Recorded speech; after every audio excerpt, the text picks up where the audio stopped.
알아야 할 주요 이슈들을 입체적으로 분석해 쉽게 풀어드리는 이순영입니다. 먹는 장사가 남는 장사다라는 말이 있었습니다. 그렇지만 너도 나도 음식점 창업에 뛰어들면서 이제는 옛말이 돼버렸습니다. 한 조사 결과에 따르면 우리나라 자영업자의 하루 평균 노동시간은 13시간, 그리고 한 달 평균 수익은 150만 원 남짓입니다. 또 자영업자 대부분은 창업 과정에서 금융권에서 대출을 하거나 또 지인들로부터 돈을 빌린 것으로 나타났습니다. 그러나 경기 침체가 계속되면서 내수가 침체되고 이에 따라서 폐업 신세를 면치 못하는 이들이 계속 늘어나고 있는데요. 자영업자들의 빚이 위험수로 수위로 치닫으면서 한국 경제의 불안을 야기하고 있습니다. 자, 오늘 이순영의 이슈 타파에서는 경고음을 울리고 있는 자영업자의 부실 확산 대비책에 대해서 알아보겠습니다.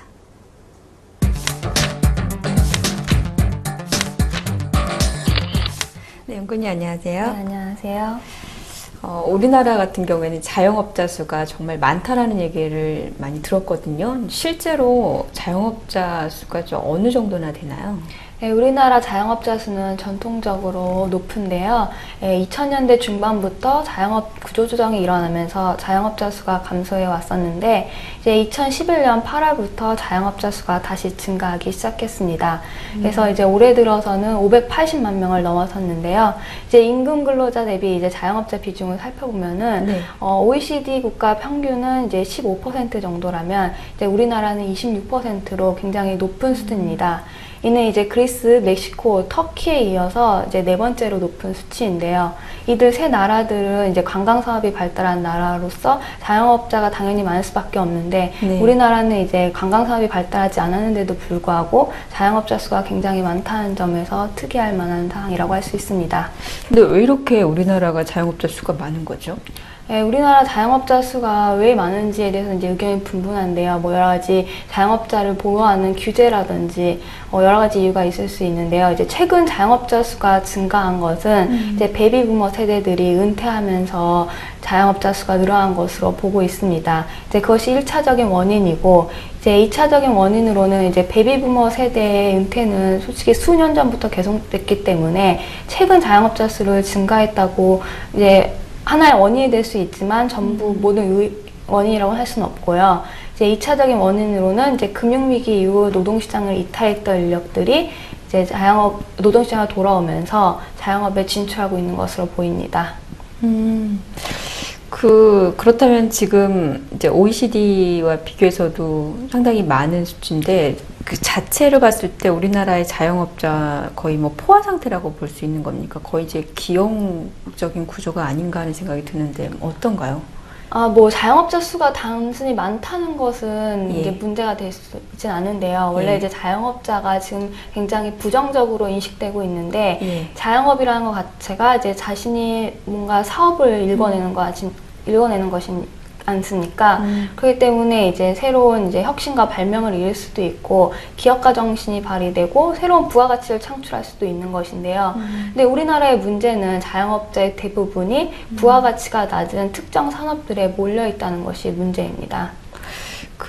지금 추이를 봤을 때는 2008년부터 증가 추세라고 얘기를 해주셨어요. 이게 뭐 경기와도 지금 밀접하게 좀 관련이 있는 것 같은데 어떤가요? 경기가 좀 침체됐을 때 네. 오히려 자영업자 수가 이렇게 좀 증가를 하는 건가요? 그러니까 2011년 8월부터 증가했는데요. 예. 경기와의 특별한 상관성은 솔직히 의견이 굉장히 분분하기 때문에 단정적으로 말씀드릴 수는 없지만 이제 위기 당시를 살펴보면은 외환위기 당시 때 이제 큰 위기를 겪으면서 대규모 이제 구조조정이 일어나서 임금 근로자가 많이 감소를 했었는데요. 이제 반면 이제 임금 근로자들이 대신 자영업에 진출하면서 자영업 감소세는 그리 크지 않았었습니다. 근데 최근 금융위기 때는 위기의 강도가 외환위기에 비해서는 약했기 때문에 기업들이 이제 대규모 구조조정 하지 않았었고 공공부문에서 근로를 늘림으로써 임금 근로자의 감소세는 그리 크지 않은 반면에 내수 위축으로 자영업자 수가 많이 감소했습니다. 이제 위기에 벗어나는 패턴도 외환위기랑 이제 금융위기는 좀 다른 패턴을 보이고 있는데요. 예. 외환위기 때는 위기가 금방 회복이 되면서 임금 근로 부문에서도 고용도 되고 자영업 부문에서도 똑같이 이루어졌었는데 최근 위기 때는 회복세가 굉장히 둔화되고 있기 때문에 임금 근로 부분에서 충분한 수요를 충당하지 못해서 대신 자영업으로 진출하고 있는 것으로 보입니다. 그러면 지금 아까 이제 베이비 부머 세대 뭐 은퇴 본격화 얘기도 해주셨는데 어느 세대가 가장 많이 이렇게 급격하게 좀 증가하고 있는 건가요? 네, 최근 자영업자 증가세는 예. 베이비 부머가 속한 50대 이상 예. 인구에서 많이 늘어나고 있는데요. 예. 올 상반기에는 17만 5천 명이 늘어난 반면에 그 30, 40대에서는 감소를 했었는데도 불구하고 50대 이상이 많이 증가하면서 전체적인 증가세를 이끌었습니다. 또 이제 20대에서도 예. 한 15,000명 정도 늘었는데요. 예. 20대 같은 경우에는 이제 청년 실업이 장기화되는데 위기 회복 조짐이 보이지 않으니까 이제 견디지 못해서 노동시장으로 다시 뛰어드는데 임금 부분에서 수요가 충당되지 못해서 대신 이제 자영업으로 뛰어들고 있는 것으로 보입니다. 요즘 주변에 봐도 이제 대학 졸업 후에 가게를 오픈하는 이런 청년 창업자들이 상당히 많이 있더라고요. 이쪽은 좀 어떻습니까, 분위기가? 네, 말씀하신 대로 이제 동대문 같은 곳을 가봐도 이제 예. 청년층 도매상들도 굉장히 많고요. 예. 또 이제 뭐 홍대 같은 데를 가도 이제 젊은 이제 가게 점주들이 굉장히 많아요.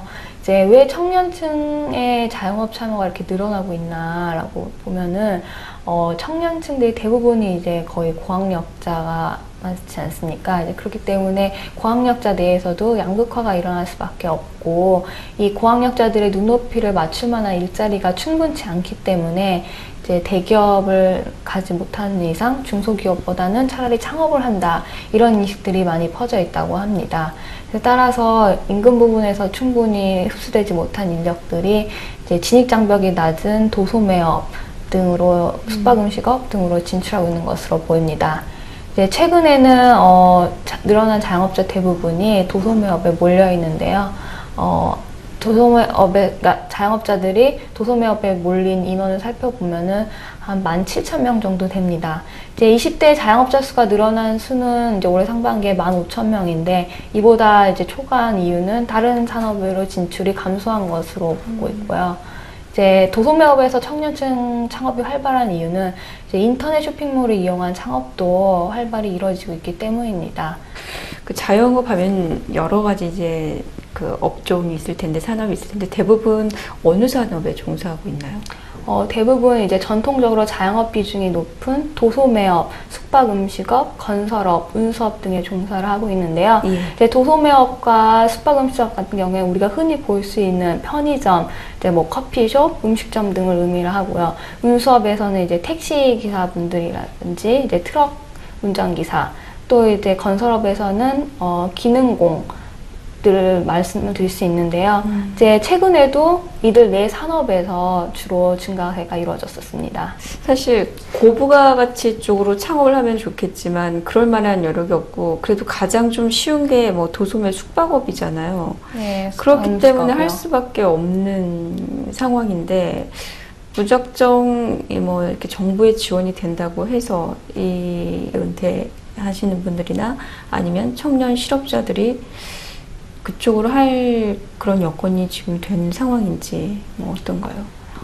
이제 정부 같은 경우에서는 이제 충분히 그러한 문제점을 인식하고 있기 때문에 창업 지원 정책이 거의 기술 중심의 창업이 이루어질 수 있도록 지원 정책을 하고 있는데 예. 이런 기술 학교라든지 이제 교육들이 찾아보면 많이 있는데도 불구하고 이제 그런 교육을 받고 창업을 하려면 시간이 걸리고 또 이제 베이비붐 은퇴 세대들 같은 경우에는 퇴직 후에 당장 생계를 위해 뛰어들어야 되기 때문에 그런 교육을 받는 것보다는 바로 진입이 쉬운 도소매업, 숙박음식업 등으로 진출하고 있는 것으로 보입니다. 이런 교육의 참여율을 살펴보면 특히 고령층에서의 참여율이 굉장히 낮습니다. 이제 노후 준비가 안 되어 있기 때문에 당장 벌이가 필요한 그런 상황을 잘 반영하고 있다고 볼 수 있습니다. 지금 이 자영업자의 증가 추세는 계속 이어질 것으로 보시나요? 지금 이러한 뭐 도소매 편의점업이나 숙박업이나 음식업종 쪽으로 몰리는 이런 현상 구조로 아니면은 좀 바뀔 가능성도 있을까요? 그러니까 일단 자영업자 수는 한동안 늘어날 것으로 예상하고 있는데요. 이는 이제 50대 이상 자영업자 수는 이제 이미 수년 전부터 증가는 계속되어 왔었습니다. 이 베이비부머 은퇴가 이제 시작됐던 2005년 시기에 이미 50대 이상 자영업자 수는 증가하고 있었고요. 이제 베이비 세대 아직 다 은퇴를 하지 않았기 때문에 한동안은 그 50대 이상의 자영업자 수가 전체적인 자영업자 수 증가에 기여하는 효과는 계속될 것으로 보입니다. 또 이제 하반기 경기 둔화로 임금 근로 수요가 충분치 않기 때문에 자영업으로 뛰어드는 현상도 계속될 것으로 보이고요. 근데 이제 이런 산업으로 저부가치 산업으로 몰리는 현상이 지속될 것으로 보이는 이유는 이제 전통적으로도 우리나라는 도소매업, 숙박음식업 등의 산업으로 쉽게 진입이 가능하기 때문에 이 등락 폭이 굉장히 컸었습니다. 그래서 따라서 한동안 증가세를 있다가 나중에 경기가 둔화되고 내수가 위축됨에 따라서 폐업이 일어날 경우에는 또다시 감소하고 나중에도 또 다시 증가하는 움직임을 보이지 않을까 예상합니다. 근데 이제 조금 전에 말씀하신 대로 이 자영업 증가가 문제가 아니라 고부가가치 쪽이 아닌 이제 저부가가치 쪽에 많이 몰린다라는 얘기인데, 그러면은 지금 보면 베이비부머 세대 50대도 그렇고 30대, 20대까지 청년 실업자가 이제 그쪽으로 가면서 전 연령대에 거쳐서 자영업을 하는 사람들이 많이 늘고 있는 것 같은데, 지금 평균적인 뭐 수익 같은 거는 어떻게 되는지 조사가 되어 있나요? 네, 이게 시계열로는 조사가 되어 있지 않은데, 예. 2010년에 이제 소상공인 실태 조사에 의하면은 이제 평균 수익이 한 149만 원 정도인데, 이는 이제 임금 근로자 비교해 봤을 때 282만 원에 비해서 한참 미치지 못하는 수준이고요. 한 4곳 중에 한 곳이 적자라고 보고 있습니다. 그 또 자영업자들이 많이 진출하고 있는 산업, 아까 말씀드린 4가지 산업들, 도소매업, 숙박음식업 등 같은 경우에는 1인당 부가가치가 굉장히 낮은 수준인데요. 이제 올해 1분기에 이제 1인당 부가가치를 보면은 숙박음식업 같은 경우에는 1인당 210만 원으로 제일 낮은 수치입니다. 그렇기 때문에 이들 산업은 또 이제 최근에 수출도 둔화되고 경기가 좋지 않으면서 실질 생산액도 굉장히 마이너스 증가율을 보였는데요. 그렇기 때문에 이제 이들 산업에 종사하고 있는 자영업자들이 큰 어려움을 겪는 것으로 예상됩니다. 정부에서 대형마트나 SSM 이런 규제 영업 제한을 하면서 사실 자영업을 좀 살리기 위한 그런 정부 정책들이 나타나고 있는데 별 효과가 없는 건가요? 법안이 개정됐을 당시에 예를 들어서 지자체가 정한 구역에 500m 떨어진 곳에는 대기업이나 대형마트나 SSM 같은 대규모 점포들의 입점을 이제 막았었는데요. 네. 또 이제 의무휴일제라든지 영업시간을 제한하는 정책들이 펼쳐졌었는데, 그 당시에는 이제 대형마트라든지 대규모 점포들의 이제 입점 수가 이제 감소를 했었습니다. 또 대형마트의 매출도 둔화되는 모습을 보였었고요. 또 이러한 법안을 통해서 이제 자영업자들이 기회를 포착을 해서 도소매업 등으로 뛰어들었을 수도 있는데요. 이제 최근 들어서 이런 법안의 효과가 많이 상실되고 있고, 다시 이제 대형마트들도 그러니까 의무 휴업들을 다시 재개하면서 이러한 효과들이 많이 사라지지 않을까 이제 예상됩니다. 사실 이제 최근 경기 침체 문제가 이제 장기화되면서 가계부채 문제가 핵심 리스크로 떠오르고 있는데, 자영업자의 부실 우려가 좀 높다는 목소리가 상당히 많이 있거든요. 이에 대해 좀 어떻게 보십니까? 자영업자 수가 늘어나면서 자영업 대출도 많이 늘었었는데요. 이제 금감원 발표에 의하면은 이제 자영업자 대출이 165조 원으로 이제 작년에 비해서 6조 원 정도 늘어난 수치고요.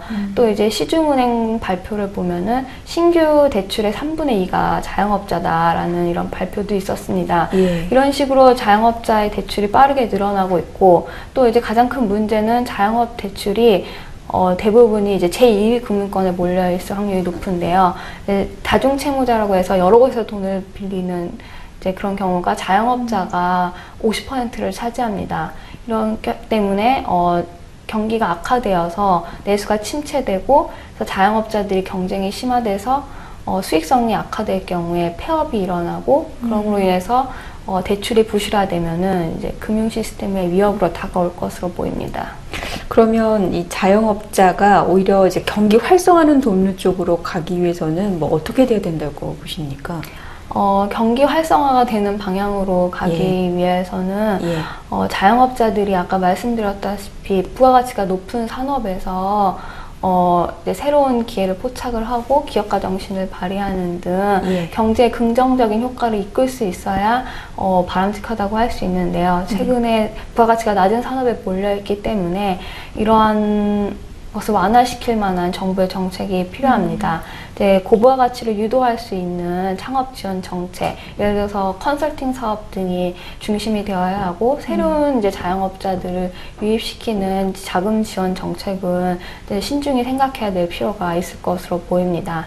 왜 또 가장 궁극적인 것은 자영업자가 지금 거의 포화 상태이기 때문에 네. 이들을 이제 임금 부분으로 유도를 해야 되는데요. 그러기 위해서는 이제 잡쉐어링이라든지 일자리를 나누는 정책 등을 통해서 이제 불가피하게 자영업으로 진출하는 인력들을 이제 흡수해야 될 필요성이 보입니다.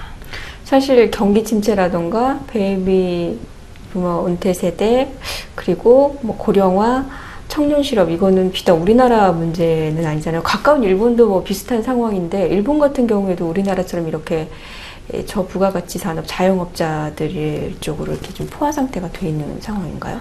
일본 이제 같은 경우에도 우리나라처럼 고령화 문제가 우리보다 앞서 진행되어 왔었는데요. 예. 일본 같은 경우에는 자영업자 비중이 우리나라에 비해 상당히 낮습니다. 미국도 마찬가지고요. 예. 이제 이들 나라들의 자영업자 비중이 낮은 이유는 1인당 GDP랑 자영업자 비중이 역외관계에 있는 것으로 보통 판단이 되기 때문입니다. 이는 경제가 발전할수록 서비스업 부분에서 대형화, 전문화가 일어나서 기업 중심으로 가기 때문인데요. 일본이랑 미국 같은 경우에도 계속해서 자영업자 비중이 줄어들어 왔었고요. 이제 일본 같은 경우에는 50대 이상 인구가 늘어났던 시점들에 50대 이상 자영업자 수가 늘어나는 효과는 잠깐 있었지만 곧 감소했었고요. 일본 같은 경우에는 고령자 고용 대책 등이 굉장히 잘 되어 있기 때문에 우리나라보다는 자영업으로 몰리는 현상이 적다고 할 수 있습니다. 근데 이제 우리나라 같은 경우에는 이제 최근에 베이비부모 은퇴 문제가 본격화되면서 고령자 고용 대책 등이 작년부터 적극적으로 시행이 되고 있는데요.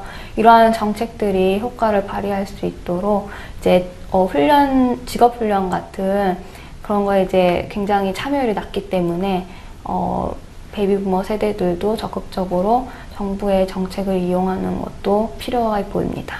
네, 알겠습니다. 오늘 말씀 잘 들었습니다. 고맙습니다. 네.